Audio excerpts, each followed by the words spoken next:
L'action de voir se réalise progressivement.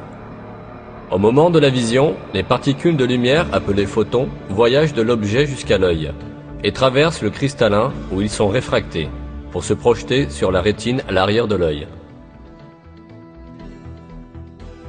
Là, les rayons sont transformés en signaux électriques, puis transmis par des neurones au centre de la vision à l'arrière du cerveau.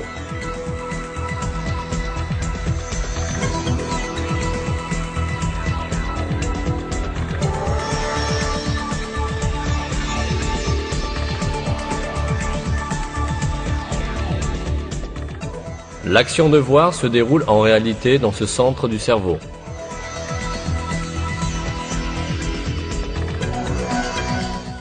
Toutes les images que nous voyons dans notre vie et tous les événements dont nous faisons l'expérience sont en réalité perçus dans ce petit endroit sombre.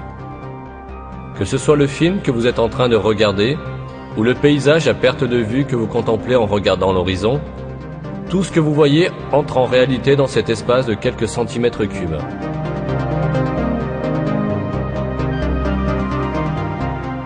Réfléchissons attentivement à ces informations. Lorsque nous disons « nous voyons », ce que nous voyons, c'est en réalité l'effet que les rayons atteignant nos yeux produisent dans notre cerveau, lorsqu'ils sont convertis en signaux électriques. Quand nous disons « nous voyons », nous observons en réalité les signaux électriques dans notre cerveau. Il faut d'ailleurs ici rappeler un autre fait. Le cerveau est fermé à la lumière et son intérieur est totalement sombre. Par conséquent, jamais le cerveau ne peut être en contact avec la lumière elle-même. Nous pouvons prendre un exemple pour expliquer cette situation intéressante. Supposons que devant nous se trouve une bougie allumée, dont nous voyons la lumière. Pendant la période où nous voyons la lumière de la bougie, l'intérieur de notre crâne et notre cerveau sont dans l'obscurité totale.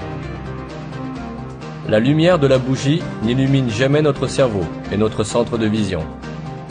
Nous contemplons donc un monde de couleurs et de lumière à l'intérieur de notre cerveau obscur. La même situation s'applique aux autres sens. Les sons, le toucher, les goûts et les odeurs sont tous perçus dans le cerveau sous la forme de signaux électriques. Par conséquent, durant toute notre vie, notre cerveau n'est jamais confronté à l'original de la matière existant hors de nous, mais bien plutôt à une copie électrique de cette matière formée à l'intérieur de notre cerveau. C'est là que nous tombons dans l'erreur de croire que ces copies sont des éléments de la matière réelle existant hors de nous.